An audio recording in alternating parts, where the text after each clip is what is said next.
अस्सलाम वालेकुम, मेरा नाम डॉक्टर ज़बीउल्लाह है। अगर जवानी की उम्र में आपको ब्लड प्रेशर का मसला है तो इसको कभी भी इजी मत लीजिएगा। अगर आपको ऐसा लगता है कि ये ब्लड प्रेशर आपके लिए इतना खतरनाक नहीं है तो ये आपकी ज़िंदगी की सबसे बड़ी गलतफहमी होगी।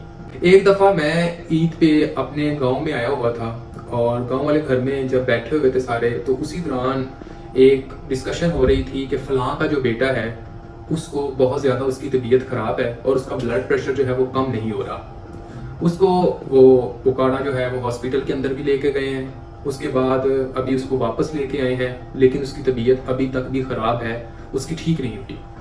और उसी दौरान जैसा कि आपको पता है कि गांव के अंदर हर किसी को एक घर से दूसरे घर को पता होता है कि फलां का बेटा क्या करता है, तो मोस्टली लोगों को पता था कि यहाँ पे जो घर है इनका जो बेटा है वो डॉक्टर है। उसी दौरान जब मैं उधर आया हुआ था तो जो उनके घर वाले थे वो एक दो दफ़ा मेरे घर भी आए और उन्होंने मेरी वालदा से बात की कि प्लीज़ इस तरह कीजिएगा कि एक दफ़ा अपने बेटे को कहिएगा कि वो हमारे बच्चे को आकर चेक कर ले। मैंने इस तरह किया। जब मुझे पता चला कि वो लड़का है कौन था, तो उसका जो छोटा भाई था वो मेरा भी एक तरह का दोस्त ही था। मैंने इस तरह किया कि मैं उनके घर चला गया। जब मैं उनके घर जाकर जब मैं उससे मिला, मैंने उससे हिस्ट्री ली, तो उनका ये कहना था कि इसका जो ब्लड प्रेशर है वो तकरीबन 210 तक जाता है, 180, 190, 210, 220। उसके साथ उनका ये कहना था कि ये सिर्फ और सिर्फ अपने आप में रहता है, ज्यादा बात नहीं करता, इसको उल्टियां आती हैं और ये सारा कुछ। जब मैंने उनसे बात की, मैंने उनको ये कहा कि इसकी उम्र कितनी है, तो उनका ये कहना था कि इसकी उम्र जो है वो तकरीबन कोई 27 ईयर्स के राउंड अबाउट है। मैंने उनको बिल्कुल आराम से बैठ के समझाया कि अगर किसी बंदे को जवान उम्र के अंदर ब्लड प्रेशर होता है तो वो ज्यादा खतरनाक होता है, बावजूद इसके कि अगर किसी को तकरीबन आप कहें कि 40 साल की उम्र में ब्लड प्रेशर का मसला बन रहा उसकी निस्बतन। मैंने उनको ये कहा कि अगर किसी जवान बंदे के अंदर ब्लड प्रेशर का मसला बनता है तो सबसे जो बड़ी वजह होती है वो उसके गुर्दों का मसला बनता है।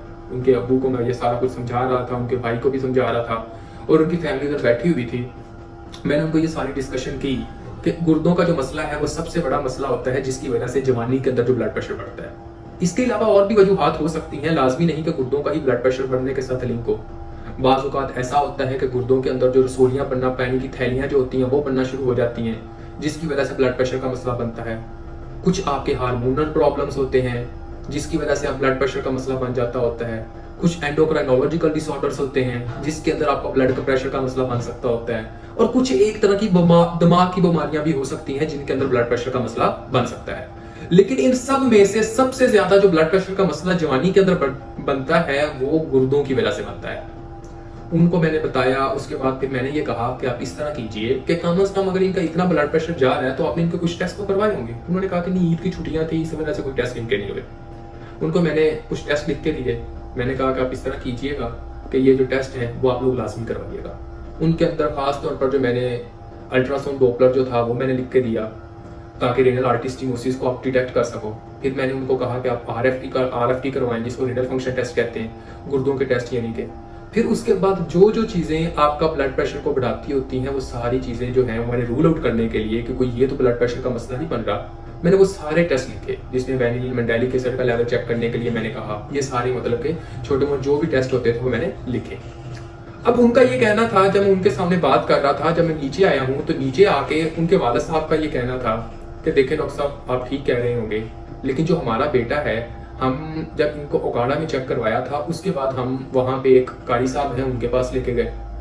कारी साहब ने इनसे जब बात करने की कोशिश की तो इन्होंने कुछ जवाब नहीं दिया। उसके बाद उन्होंने हाथ को जोर से दबाया और इन्होंने पूछा कि आपका नाम क्या है। उसके बाद इसने जवाब दिया और फिर थोड़ा सा ये बोलने लग पड़ा। उन कारी साहब का ये कहना था कि इसके ऊपर साया है। उसके बाद वो जैसे ही घर आए तो वो कहते हैं कि फिर हमने फलां कारी साहब से भी दम करवाया। और यकीन माने, जब मैं उनके घर के अंदर मौजूद था तो उस वक्त एक और कारी साहब आए हुए थे जो कि दम करने वाले थे। इसी दौरान मैंने, क्योंकि मेडिकल एथिक्स के अंदर ये होता है कि जब आपसे कोई भी बंदा ऐसी बात करे और उनका ऐसा कोई बिलीफ हो कि ये कुछ ऐसे कोई दम दरूद की वजह से ठीक हो जाएगा, तो हमारा ये मानना होता है कि हम उसके बिलीफ को चेंज नहीं करेंगे, लेकिन हम ये कहते हैं कि आप ये मेडिकेशन या ये जो टेस्ट है जो मैंने कहे हैं वो भी करवा लें, आप जो कह रहे हैं वो भी ठीक होगा, आप वो भी कंटिन्यू करें। तो मैंने ऐसे ही किया। मैंने उनको ये कहा कि हो सकता है कि इनको ये मसला हो, आप इस तरह करें कि ये टेस्ट भी करवाएं, बाकी दम दुम भी करवाते रहे, अल्लाह ताला कुछ ना कुछ बेहतरी कर देगा। उन्होंने कहा कि चलो ठीक है। अब देखने को ये हुआ कि तकरीबन दूसरे दिन उनके भाई की मुझे कॉल आई कहते कि भाई की तबीयत बहुत ज़्यादा ख़राब हो गई है और उसको सांस लेने का भी मसला बन रहा है, उसके बाद उल्टियाँ ही आई जा रही हैं, उसके बाद फ्लैंक रीजन का वो बता रहे थे कि बहुत ज़्यादा पेन हो रही है। तो मैंने उनको कहा कि आप इस तरह करें, इनको DHT हॉस्पिटल के अंदर ले जाए, उधर वो अच्छे से बता देंगे कि आप क्या हो क्या रहा है या क्या करना चाहिए। वहाँ पे जो मैंने टेस्ट लिखे हुए थे, जो डॉक्टर्स थे, उन्होंने जब देखा कि ब्लड प्रेशर का मसला है, सारा कुछ है, उन्होंने RFT करवाया। RFT के अंदर जो उसके टेस्ट आ रहे थे, यकीन करें उनका जो क्रेटिनिन का लेवल था वो 13 था। उनका जो ब्लड यूरिया नाइट्रोजन का जो लेवल आ रहा था वो 100 अबव आ रहा था। उनका जो यूरिया था वो 264 था। अब इससे अंदाजा लगा लें कि एक जवान बंदे के अंदर यहां तक मसला बन गया कि उसका RFT इतना ज्यादा डीरेंज हो चुका था। वो कहता था मुझे पेशाब तो बिल्कुल सही आता है। लाजमी नहीं है कि अगर पेशाब बंद हो जाए या पेशाब ना आएगा या यूरिन नहीं आ रहा तो ही आपका गुर्दों का मसला है या गुर्दों की वजह से ब्लड प्रेशर का मसला बन रहा है। तो अगर कभी भी किसी भी बंदे को, अगर वो जवान है जिसकी उम्र 30 ईयर से कम है और उसको ब्लड प्रेशर का मसला बन रहा है, तो उसको एक काम लाजमी करना चाहिए कि आपके प्रॉपर वर्कअप सारे का सारा करवाना चाहिए। किस किस वजह से ब्लड प्रेशर जवानी के अंदर बढ़ता है, वो सारी की सारी जो कॉजेज हैं वो रूल आउट करवानी चाहिए। अगर आप कॉजेज रूल आउट नहीं करवाएंगे तो फिर ऐसा ही होगा जैसा कि इस खानदान को भुगतना पड़ा। अब आप इससे अंदाजा लगा सकते हैं कि वो बेचारे एक हफ्ते के अंदर 2 दिन जो है वो डायलिसिस करवाते हैं, और जब उनको पता चला था तो उनके 4 दिन लगातार डायलिसिस हुए थे।